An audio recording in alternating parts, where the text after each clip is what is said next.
kuna yule anapenda kutumwa na kuna mwingine hapendi kutumwa na kuna mwingine mang'aa. Yaani wewe mzazi unajuanga watoto wako, unawasomanga vile walivyo. Kila mtoto, kama wewe ni mzazi ambaye ulio na hekima, uwe tunasoma watoto wetu vile walivyo, kila moja baada ya mwingine. Unajuanga huyu anapenda nini, huyu anakuanga na tabia gani, tunajuanga. Katika maandiko tunaona huyu mzee aliweza kutuma wanawake wawili katika shamba la mizabibu ili wakaweze kufanya kazi. Wa kwanza akasema nitaenda, wa pili akaweza kusema sitaenda. Bwana Yesu asifiwe. Katika maandiko inatuambia aje? Huyu ambaye aliyesema ambaye ataenda aliweza, yaani waje nirudi nyuma kwa huyu wa kwanza. Huyu wa kwanza yeye alipuuza maneno ya baba yake, kwa maana alikuwa amezoea baba yake. Bwana Yesu asifiwe. Alikuwa na ile mazoea mingi kwa baba yake, kama vile unaweza kuona watu wanakuanga na mazoea kwa mchungaji. Bwana Yesu asifiwe. Watu wanakuanga na mazoea, yaani hauna ile kuhofia kwa mchungaji, hauna ile ya kuona hii ni mafuta. Wewe uko tu hivi, uko na mang'aa, hata ukitumwa wewe hata hautii kama kondoo na mchungaji. Bwana Yesu asifiwe. Wewe tu ni mazoea tu na mchungaji. Hivyo ndivyo huyu mtoto alikuwa na mazoea kwa baba yake. Tunaona huyu wa pili ambaye alitubu na kisha akaanza kufanya ile kazi. Bwana Yesu asifiwe. Katika hao wawili, nani aliweza kutimiza? Nani aliweza kutii sauti ya baba yake? Huyu wa pili ndiye aliweza kutii, kwa maana aliweza kutubu na kuweza kufanya ile kazi. Alitubu ile maneno ambaye alitoa kwa baba yake kumwambia siendi. Bwana Yesu asifiwe. Tunaona alitubu na akaweza kuenda kufanya ile kazi, lakini mwenye aliyesema nitafanya, yeye hakuweza kufanya. Bwana Yesu asifiwe. Inamaanisha huyu ambaye aliyetubu, mwenye alikuwa amesema ataenda, huyo ndiye aliweza kutimiza mapenzi ya baba yake. Huyo ndiye aliweza kufanya kazi ambayo baba yake aliyekuambia wakafanya. Bwana Yesu asifiwe. Naye Yesu ndio anasema aje? Yohana alikuja kwa njia ya haki. Bwana Yesu asifiwe. Yohana alikuja kwa njia ya haki, bali waliokuwa karibu na yeye hawakuweza kumtii, hawakuweza kusikia kile Yohana alikuwa ananena. Bwana Yesu asifiwe. Yohana alikuwa akinena mema ambaye ni ya Mungu na kuambia habari njema ya Mungu, lakini wale waliokuwa karibu na yeye hawakuweza kumsikia. Maandiko yanatuambia bali kahaba na watoa ushuru waliweza kutubu na kuweza kusamehewa. Bwana Yesu asifiwe. Haleluya. Unajua sisi kama washirika wale ambayo tunakujanga kanisani Januari to December, tunamaliza hii mwaka, tunaanzia ingine, bado tunakuja. Wewe uachi kuja kanisani, unaweza kujiona wewe unapanga sawa, hauna haja ya kutubu mbele za Mungu, kwa maana wewe uko sawa na kujanga kanisani. Ole wako. Maandiko yanatuambia aje? Hatujakamilika mbele za Bwana, tunakosea Mungu siku baada siku kwenda lile lingine. Bwana Yesu asifiwe. Kwa maana tunaambiwa macho yetu na mawazo yetu inamkosea Bwana. Kwa hivyo ni tusijione tuko sawa, eti tumeokoka, hatuna haja ya kuambia Bwana atusamehe kwa kile ambacho tumefanya. Haujui nini ambacho umeona kwa macho yako. Hujui ni gani umeshuhudia kwa macho yako kutoka Monday mpaka wa leo. Na unasema wewe sio mwenye dhambi. Nao tunaambiwa kwamba sisi ni wenye dhambi, hatujakamilika katika mioyo zetu. Bwana Yesu asifiwe. Bado hatujakamilika. Kila wakati, hata kila njoo inapotua, tuambie Bwana atusamehe. Kama kuna jambo tumekosa kinyume, kama kuna jambo tumefanya kinyume na mapenzi yake, atusamehe, kwa maana tunaweza kuwa hatujajua tukikosea Bwana. Bwana Yesu asifiwe. Kwa maana tunaambiwa katika mawazo yetu, katika macho yetu huwe tunamkosea Bwana. Tunastahili kutubu. Tusijione tunakuja kanisani daily tukasema tuko sawa. Tunaweza kurelax katika hizi viti na uone mtu ambaye ni mlevi, ambaye alikuwa kahaba, Mungu amuinue kuliko sisi ambao tumeishi hapa miaka 10. Bwana Yesu asifiwe. Haleluya. Kwa hivyo ni vizuri topic ya neno ya leo inaongelelea kuhusu kutubu. Kwa maana kijana aliweza kutubu. Wakati alikuwa amesema hatafanya, akaona amekosa kuambia baba yake kuwa hatafanya, akatubu hilo na kuweza kufanya kile baba yake alikuwa amefanya. Bwana Yesu asifiwe. Ni vizuri kila wakati tunajifundisha jinsi ya kutubu. Yani tusilelax.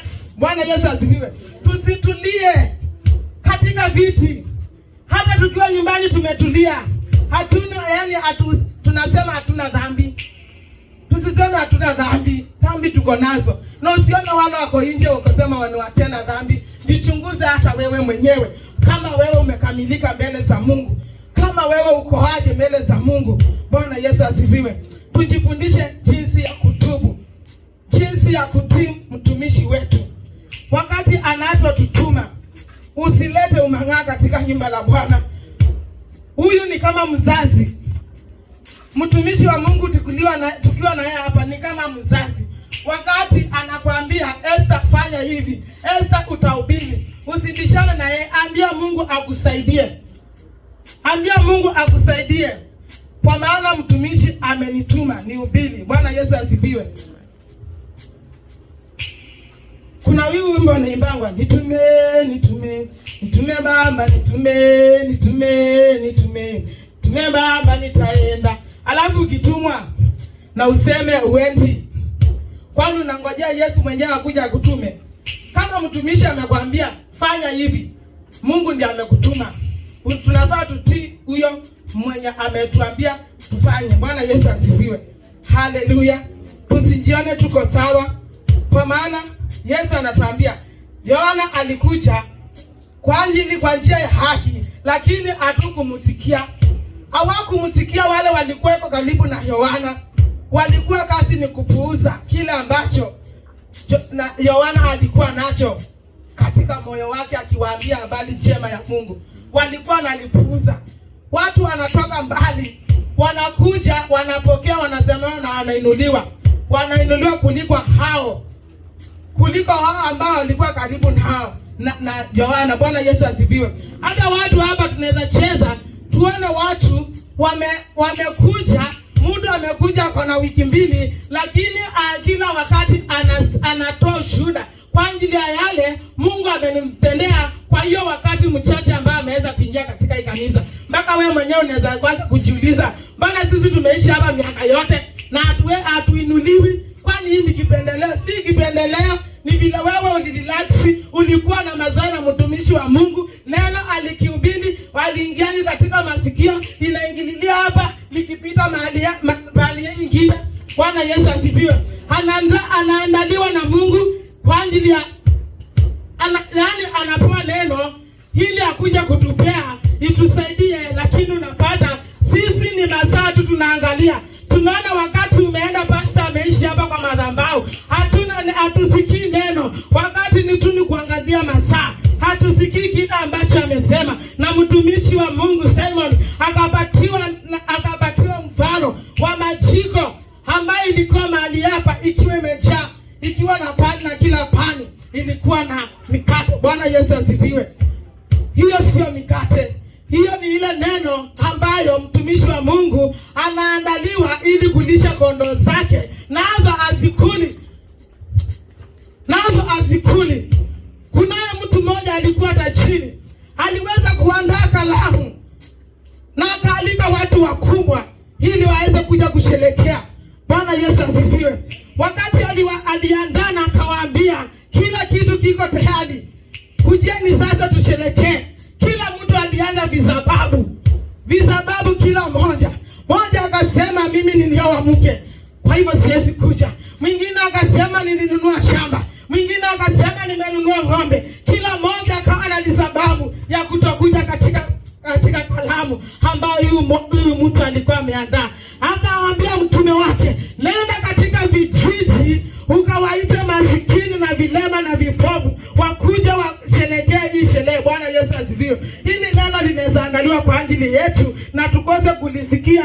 Walio nje walio wanayopita na njia walisikie na walipokee. Uone mtu anapita, anakuja the next Sunday aseme nilikuwa napita hapa nikasikia mtumishi wa Mungu akisema hivi na hivi, na nikasikia nimegusa ndani ya moyo wangu, na wewe ukunguswa. Bwana Yesu asifiwe. Tunaambiwa Yohana, wale walikuwa karibu na yeye hawakusikia, hawakuweza kusikia kile ambacho walikuwa nacho, lakini makahaba waliweza kukuja kutubu. Bwana Yesu asifiwe. Haleluya. Tujifundishe kutubu, tujifundishe kusikia neno la Mungu, na tukae ndani ya Yesu, tukae ndani ya Mungu, tukijifundisha jinsi ya kunyenyekea chini yake na kusikia neno lake. Tufunge masikio kwa ajili ya kusikia mengi ambayo yako nje. Tukae katika maandiko, na hata nyimbo za sifa zinasaidia kushukisha uwepo wa Mungu. Bwana Yesu asifiwe. Twende katika Luka 15 mstari wa 11 mpaka 24.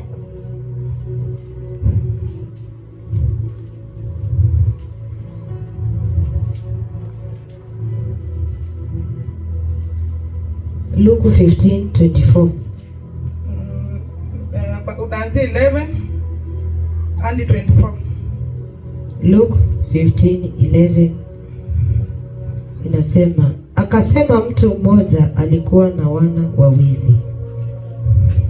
Yule mdogo akamwambia babaye, baba, nipe sehemu ya mali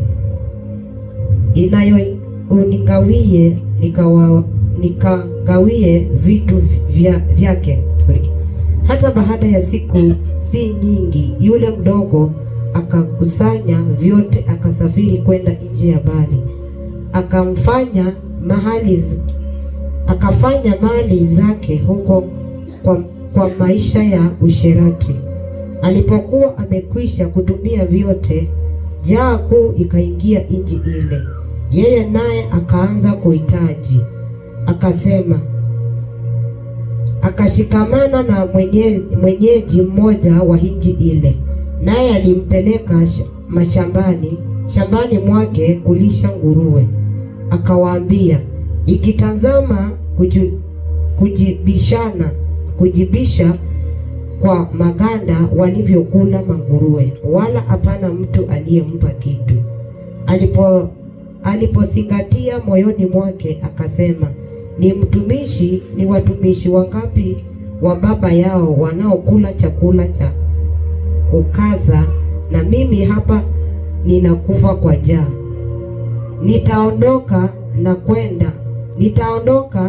Nitakwenda kwa baba yangu na kumwambia, Baba, nimekosa juu ya mbingu na mbele yako, sitastahili kuitwa mwana wako tena.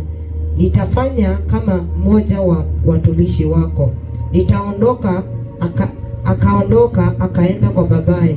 Alipokuwa angali mbali, baba yake alimuona, akamuonea huruma, akaenda mbio, akamwangukia shingoni, akambusu sana. Yule mwana akamwambia, Baba, nimekosa juu ya mbingu na mbele yako, sistahili kuitwa mwana wako tena. Haleluya. Fika hapo. Bwana Yesu asifiwe. Amen. Huyu ni kijana bado anaongelelewa katika kitabu cha Luka 15. Kinatuambia alikuwa tunamwita mwana mpotevu. Katika Biblia anaitwa mwana mpotevu, ambayo alijiona amekuwa sana. Akaambia baba yake sasa anataka sehemu ya mali yake. Bwana Yesu asifiwe. Alipojiona amekuwa sana, akaambia baba yake na anataka kiasi sasa cha mali yake, yeye aondoke. Bwana Yesu asifiwe. Maandiko yanatuambiaje? Baba yake hakuweza kukana, kwa maana Waswahili wanasema mtoto akililia wembe mpe. Bwana Yesu asifiwe. Akajikata mwenyewe. Huyu alijikata mwenyewe, aliweza kupatiwa mali yake kulingana vile alipoambia baba yake. Bwana Yesu asifiwe. Na baba yake aliweza kumpa, na akaondoka, akatoka katika nyumba la baba yake akaenda. Maandiko yanatuambia aje? Alipoenda huko aliweza kutumia hiyo mali vibaya, kukula na makahaba. Bwana Yesu asifiwe. Mpaka akaishiwa. Ilifika mahali huyu kijana akaishiwa, akawa tena hana kitu. Akawa tena hana kitu. Anamaliziwa na watu. Ndio watu ukiwaonesha mfuko yako vile ina njaa, wanajua kukula. Mimi hata nikiziona nitakwambia tu nibaie soda. Ndio nimeziona, si umejioneshana uko nazo, nitakwambia no wezi toa ka soda. Bwana Yesu asifiwe.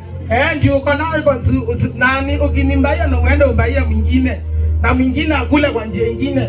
Utabaki na nini? Na mahali ziko ati zinazalishwa vile zinachukuliwa bado zinapungua. Hakuna zingine zinaleta. Bwana Yesu asifiwe. Mahali zimewekwa ni kukuliwa. Bwana Yesu asifiwe. Huyu kijana aliweza kuitisha mali zake aondoke. Haleluya. Kama kuna wakati ilikuwa mwezi wa 8, nilikuwa nataka kuondoka mahali nilikuwa nafanya kazi. Nilikuwa nasikia hapana. Mimi nasikia hapana, hii kazi sitaki. Na nikawa niko na kung'ang'ana sana kwa roho nikisema sitaki. Nikakuja kwanza mtu wa kwanza kuambia ni Pastor Simon. Nikamwambia Pastor, mimi nasikia ile kazi nataka kuondoka. Nilikuwa nadhani ya Pastor ananiambia vingine, akaniambia usiache kazi. Nikasikia tena ni nini hii nimeambiwa na mimi nasikia sitaki.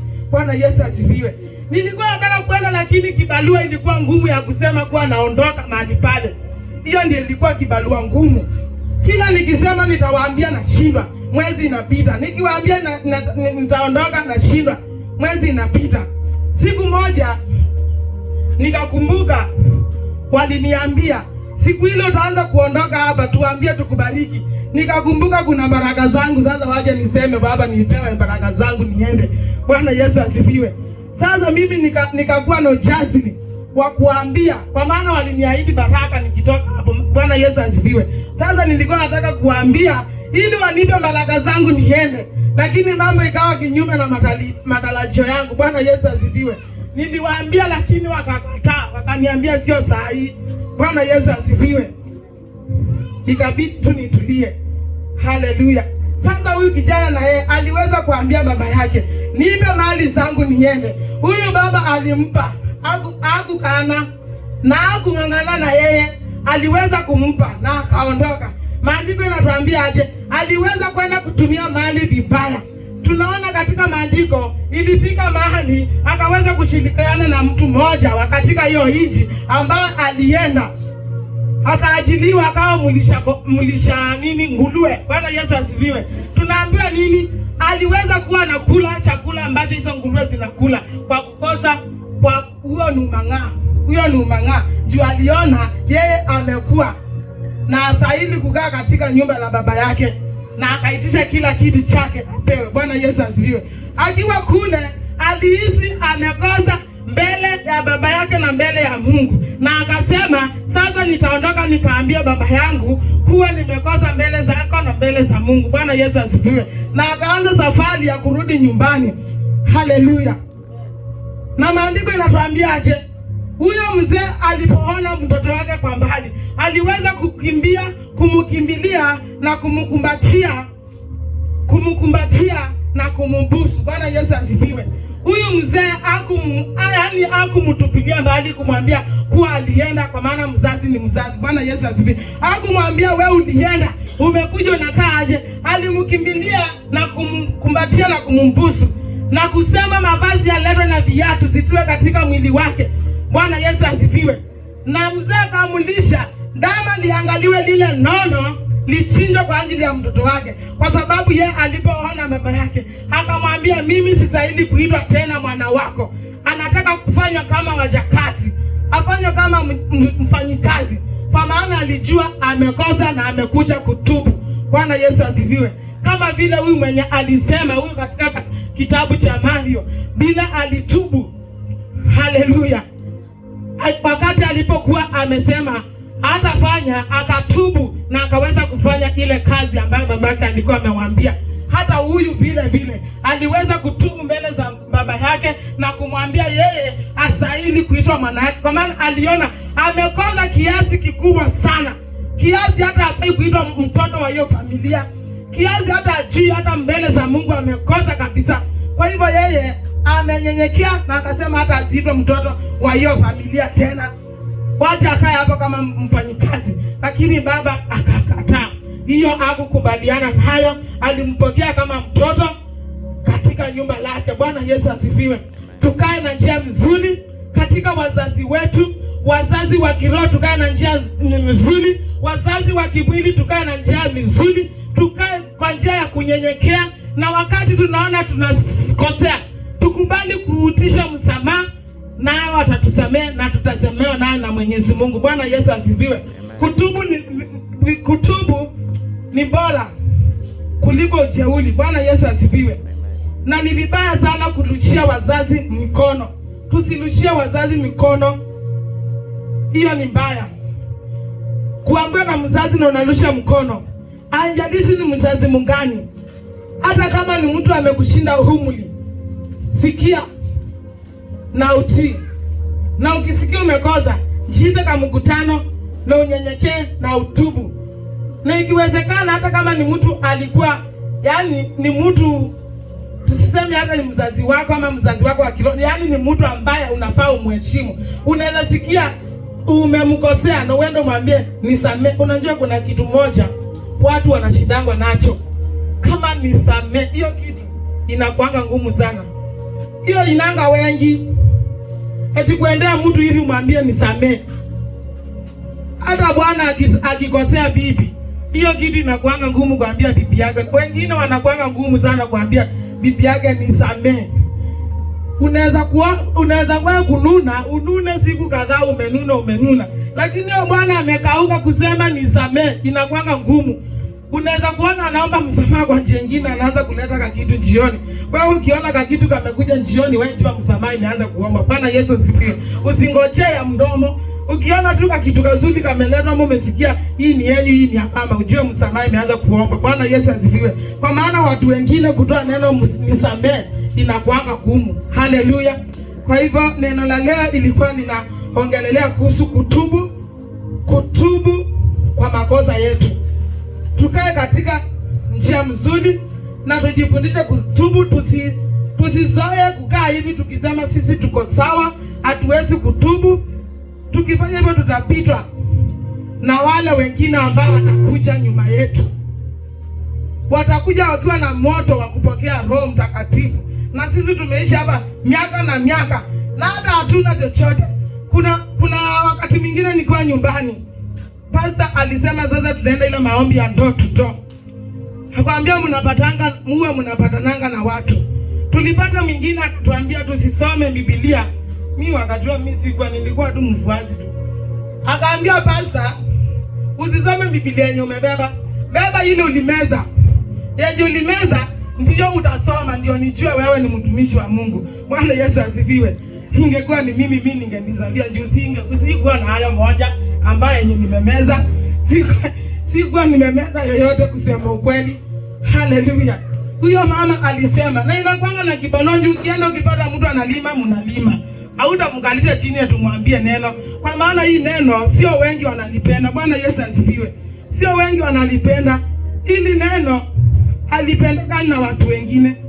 Lazima wengine sasa, kama umejitolea, unajibidi tu nijitolee kabisa. Ukipata huyo mtu analima, chukua njembe ulime ili uweze kumwambia kitu, lakini usiseme unamkalisha chini tu umwambie neno.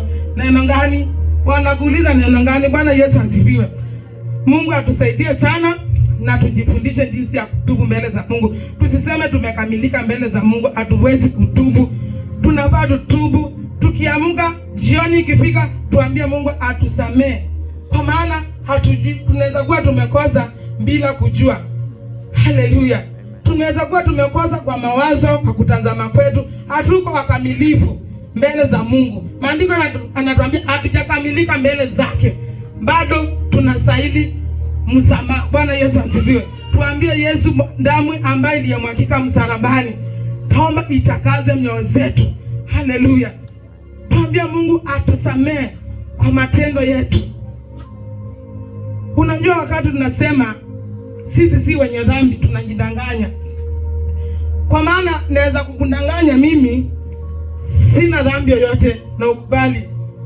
Naweza kukudanganya wewe Rebeka na uone ni ukweli, na ni ukweli kabisa. Lakini kuna watu watatu ambao huwezi kuwadanganya. Hao watatu ni Mungu na Shetani na wewe. Hao huwezi kuwadanganya kwa matendo yako mabaya. Bwana Yesu asifiwe. Kwa maana ukweli uko ndani yako. Mungu anajua ukweli na Shetani anajua ukweli. Hao watatu huwezi kuwadanganya. Bwana Yesu asifiwe. Kwa hivyo tukae katika njia za Mungu na tutafika hapo kwa hiyo neno ya leo, na Mungu aweze kuwabariki sana.